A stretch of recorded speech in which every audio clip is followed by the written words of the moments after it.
This is a Paper Nautilus. It's a type of Argonaut. Basically, an octopus that can build its own shell. The ones that we get down here are Argonaut and nodosa, but there's about 7 species worldwide. They spend most of their lives out on the open ocean, in the deeper water riding on the currents, but occasionally will wash up on our shoreline or in the bay. This one was brought to our attention by a mutual friend of ours, Myra Kelly. She found it on Frankston Beach, so I collected it and we decided to keep it until 5 o'clock that night when the tide was going out, and then release it outside the wall at Blairgowrie Pier to give it its best chance of making it back outside the heads. Unfortunately, about halfway out, it started to panic. She went very pale, she was breathing heavily, and she was trying to expel the eggs out the side of the shell. You can see me tucking them in there so they didn't get disconnected any further. I then gently removed the plastic bag that she was holding onto, and we waited here for about 5 minutes until she caught her breath and regained some of her colour. The reason we know it's a female is because the males are much smaller and they don't make a shell.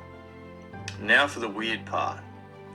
The males have an arm called the head Nautilus that's filled with sperm that they can disconnect and give to the female.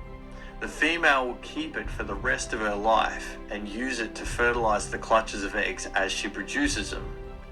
When the eggs are fresh, they're pale like the ones in this Argonaut, but as they mature they'll go darker and redder. Some of them have multiple clutches of eggs and multiple head Nautilus inside the shell. For this reason, we don't believe that the process of making eggs is what kills them, like it does in a lot of octopus. We think it's the sheer exhaustion of being thrown around in the shallows and eventually washed up on the shoreline. This was something we didn't expect to see. That's the head Nautilus, the male arm. We were super lucky to catch it, but even luckier to watch it crawl back into the egg mass, something that's probably never been filmed before.